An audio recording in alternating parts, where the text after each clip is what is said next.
YouTube, where you at, gang? Today we're reacting to Booty Bandit tried the wrong white boy in the prison shower.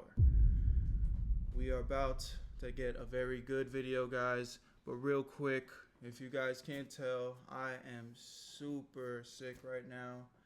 Head's hurting, sore throat, just feeling completely under the weather, but you know, you guys have been showing me so much love here on this channel, and you know, I don't want to take this for granted, y'all. I really don't want to take this for granted. I appreciate y'all so much. You know, I'm literally living my dream. I make YouTube videos. I'm making reaction videos. And, you know, I don't want to take that for granted. So unless I'm completely out of commission, I'm going to show up and make sure you guys get an upload. But I just wanted to give you guys that heads up just in case, you know, you realize that my energy's a little bit low.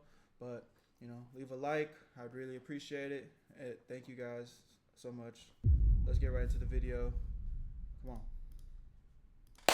Man, what's up, everybody? Welcome back to another episode of EOS. It's 1090 Jake, man. I'm rocking with y'all rocking with me. And for this video, I'm gonna be speaking on an 18-year-old who had just started his prison bid, who killed a booty bandit after a confrontation in the prison shower. Damn. When prison is the topic of conversation, everyone laughs saying don't drop the soap. But in this case, this kid dropped the soap. And he dropped the man trying to snatch his manhood, leaving him dead after a confrontation in the prison shower. Shit. 3 days after Christmas in 2015, Is he talking about himself? Daniel up the Grove got into an argument after his 19-year-old brother accused him of stealing a watch. They ended up taking it outside. The next door neighbor witnessing 17-year-old Daniel pull a .22 revolver out and start firing at his own brother. After firing the gun, they continued yelling at each other, and Daniel shot at his brother again, according to the witness. When police arrived, the brother admitted they were arguing and a gun was fired, but wouldn't get into detail. Daniel admitted he fired the gun, saying that he shot at the ground, and he was charged with second-degree attempted murder, somehow beating the charge down to an assault, getting probation, then getting the charge dismissed and giving a juvenile gun case. Whoa. In 2016, Oh shit, nah, he looks like a bad. This picture right here, you could tell this nigga's not fucking playing. he'd be sent to Florida State Prison for the next 3 years on a burglary and grand theft charge, with an additional Come on, man. How you beat the murder charge and then get sent up on a goddamn grand theft? Come on, man. battery charge he caught inside of the Polk County Jail.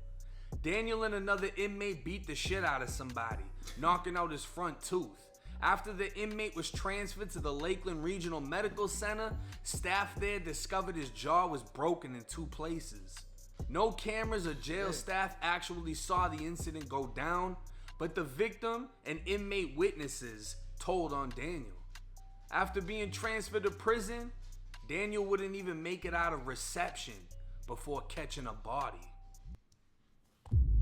Yo, what demons was this individual fighting? But you could see it in his eyes, bro. I'm trying to tell you. According to investigators, 66-year-old James Sanders, who was serving a life sentence for a first-degree murder conviction from 1968, kept making sexual advances towards 18-year-old Daniel. This man had been in prison since 1970, 46 long years, turning him into a booty bandit in search of new young ass. This is the disgusting reality of prison and what it does to some as they grow older behind the barbed wire fences, turning into sexual predators that prey on the young, the white, and usually the weak inmates. The booty bandit tried to get Daniel to have sex with him multiple times over a span of a few weeks, Daniel fighting him off and refusing every single time. At least he warned the nigga. He ain't just go straight to taking your life, but I ain't gonna lie. I would have took it the first time. You're not gonna fuck with me like that. I ain't going, bro. I'm gonna do the life bid. You know, I shouldn't say that, bro. Like, you know, I don't ever want to be in this situation. I don't even want to play like I would ever be in that situation. I have no plans of being in prison. That's not me. But at the end of the day, in the hypothetical, if I wasn't, I'm gonna die about that shit. You got me fucked up. I'm not going. You gonna have to kill me, bro. You gonna have to kill me. Straight up, straight up. But on October 19th, 2016, around 8:15 p.m., Daniel was showering when the Booty Bandit approached him again. He'd been most likely watching his movements, waiting for the opportunity to strike like an animal stalking its prey. He made his way up to Daniel in the shower, off camera, away from the eyes of correction officers, when Daniel picked him up, slamming him off the fucking floor, the back of the Booty Bandit's head cracking off the tile. Daniel then grabbed his clothes and walked out of the shower, leaving that sick fuck laying on the wet floor. Hey, he was found by officers. The Booty Bandit conscious enough to tell the captain he'd slipped, but couldn't get up. He was pronounced dead by 1:30 a.m. at an outside hospital. Damn. An FDLE special agent investigated the case, reviewing multiple statements given by inmate witnesses that James had sexually harassed, confronted, and stalked Daniel in an attempt to coerce or force him to have sex for several weeks prior to the incident. The special agent advised Daniel's actions were justified and a clear case of self-defense, declining to pursue any criminal charges. Hey, Daniel that's up fair. the Grove caught a body and beat a body just months into his 3-year bid. Multiple and was bodies. He really beat 2 bodies. He really beat 2. released in January of 2019. Now, after researching this video, I'm not gonna lie, I was happy for 2 different reasons. I was happy that karma struck the person that was trying to be a predator, and I was happy that Daniel wasn't sentenced for the death, because there's so many cases where people tried to plead self-defense. This guy tried to rape me. This guy tried to do this. You got a lot of people that lie, but you have a lot of people where that was actually a factor. Yeah. Like Frederick Patterson III, when we were at Appalachia Correctional, I remember when he came to Appalachia. I remember when he started to get tattoos. He got tap out. He got stitches by his eye. It was corny shit. He ended up going to confinement. Dude exposed himself to him. He beat his bunkie to death. Tried to do the self-defense route. It didn't work out. While he was inside of the Jackson County Jail, he killed another sex offender in his cell. Now he's facing the death penalty. This kid's younger than me. I'm 26. He's probably like 23. And I'm not saying that I'm wishing death on people, but karma comes back to bite.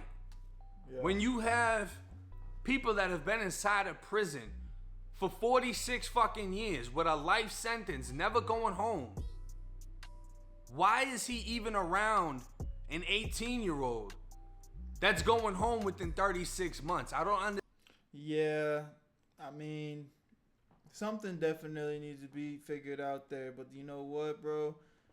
You know, I'm not saying it's right, but we've had jails for so long, and they clear. It's like once you go to jail, bro, they don't give a fuck, bro. They don't treat you like a human being.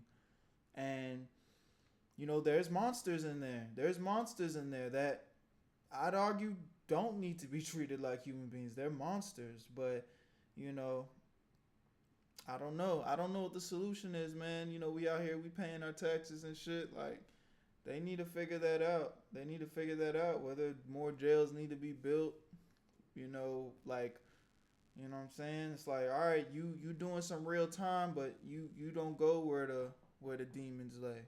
But then again, at the same time, it is part of the, I guess, the lore to where it's like, jail isn't cool. Don't go to jail. Don't go to jail. You know, and I guess in the same breath of me saying that, it still feels wrong because there's people that get convicted of crimes that they didn't commit every day. So, I don't know, man. I don't got the answers, but it's sad. It's sad when people that aren't deserving get served. Understand it, and I've seen it. I've experienced it. Being around people never going home while I'm about to go home. And it's an eerie feeling because before you're released from prison, you have to go to this class. And it basically teaches you how to go home and sets you up for fucking failure pretty much because you don't learn anything. You just watch Disney movies and shit and do little worksheets. Really? But you get this call out to this thing. And as you go to this class, as the call out is announced, people look. People look and they see you and they know you're going home. And you look back at them and you know you're not. You're stuck here. And there's something called time jackers inside of prison. People that will purposely fuck with you, try you, or try to do something. Yeah. Cause they fucking selfish. They like, nigga, I ain't going home.